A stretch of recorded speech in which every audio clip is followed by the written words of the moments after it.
I think that is important too, and I think you,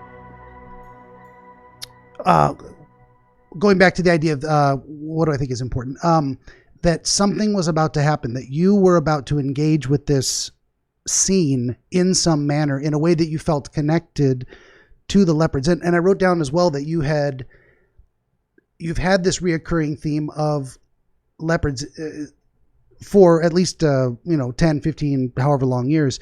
So that image, that animal means something to you in a specific way. Like, I won't say it's your spirit animal in that sense, but it may be in a broader sense. There's something about it you identify with. There's some way that you understand leopards, how they exist in the world and what they mean to you, that is showing itself to you in these dreams to represent something specific about yourself or about the way you look at certain situations. When you think of it that way, does anything come to mind? Like, what does leopards mean to you in general? Their characteristics. Well, I mean, your identification in our culture, in our culture down here, like the leopard skin is used for royalty. Like if like for the village chief or whatever is about to be inaugurated and stuff like that, then they would use that. Okay. So in I think most African culture, not just here in the South, but leopards represent that. And then some people believe, because I spoke to a friend of mine, 2 people actually, they associate leopards with our traditional healers as well.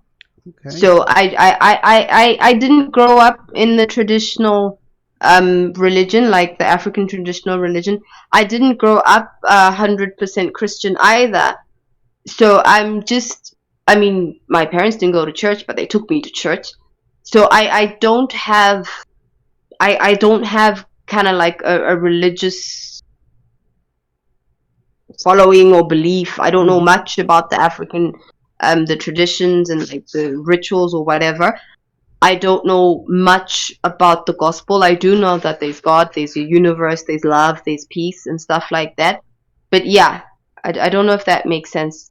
From what I know culturally, that's what leopards mean, this side of the world. Okay, yeah, and that can be completely sufficient in terms of, it's not like leopards necessarily have one meaning and that's the only thing they can mean, but it's more like, what do you think about when leopards come to mind? What do they mean to you? Yeah, culturally is very important. So you were talking about the idea of dressing a chief or, say, African king in a leopard's skin, and that would be very much iconic of, say, in the West, the idea of putting on a purple or red robe or a golden crown. They kind of represent a similar type of feeling or idea. This idea of being, and then connected to that with that cultural understanding, there's also the personal understanding. So if you had a personal fascination with that animal throughout your life, has it come to represent anything to you? I'm scared of animals. I'm not a big animal lover. I don't like going on safaris. I went on a school trip once and they took us to all these game parks. There were hippos and things like that. I don't want to be anywhere near wild animals. Yeah, I don't think I'd want to be anywhere near a hippo either. Those are extremely dangerous. Like, you're more likely to survive an encounter with a lion than with a hippo. Oh, they're brutal. Yeah. I just had a cat once growing up, but I don't remember having any obsession or feelings towards leopards. Fair enough. Know. So the understanding of it that's showing up in the dream may be most closely related to the cultural interpretation. That would mean then also this idea that you felt like you were going to join them. You were on the cusp of becoming more like them. And again, I think that relates to this idea that there's a very thin barrier that lets you see through it, but you're going to have to choose to open the door and enter the space. Are you having another moment? What is it? I need to face my fears and get over myself and just do it. Maybe so. Do what? Tell me more.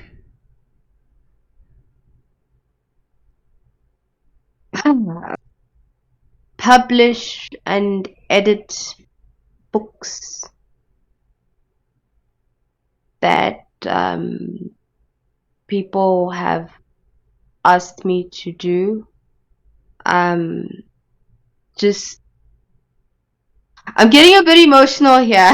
That's okay. I'm not trying to make you cry or anything, but that's go wherever you need to go with this, or tell me it's too personal and we can talk about something else. It's okay. Either way. No, it's not too personal. And okay.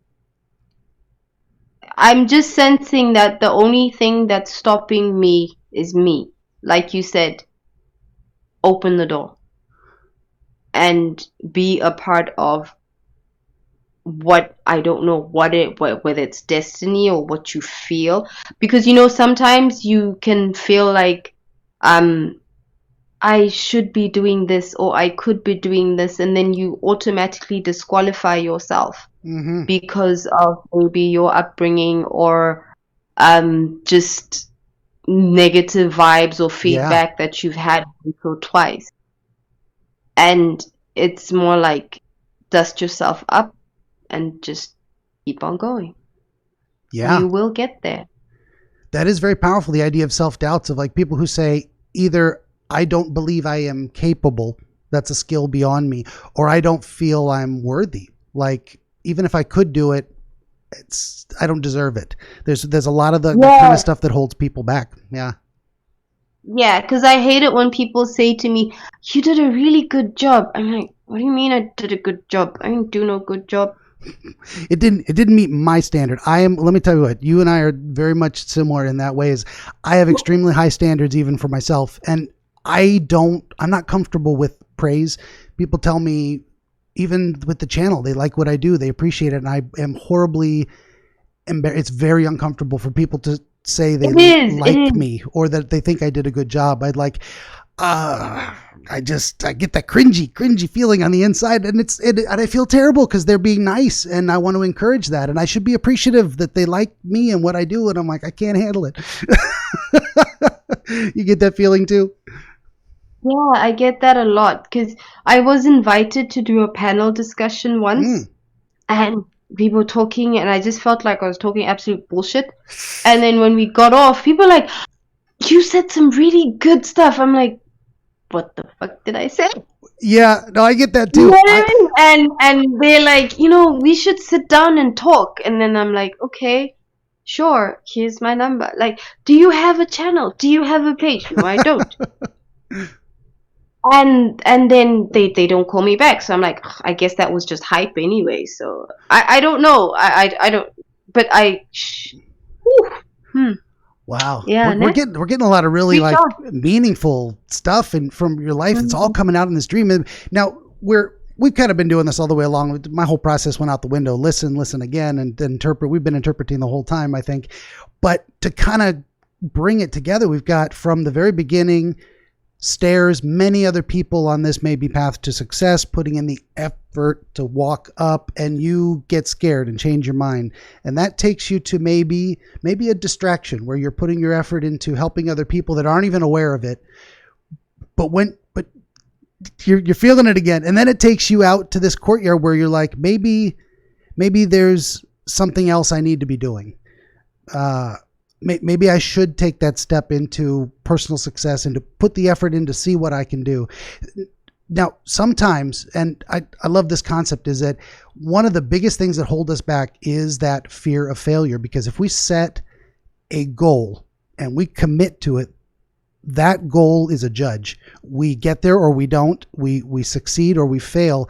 And many times people in their lives, they don't want to be judged. They don't want to judge themselves. So they never set a goal because they're afraid of how it's going to feel not to live up to their own expectations of themselves. So I'm feeling something along those lines in there. Like there's a part of you that's really wants to give it everything. And there's a part of you that's like, I'm not sure. I'm lacking a little bit of that confidence that I can actually get this done. I don't want to fail.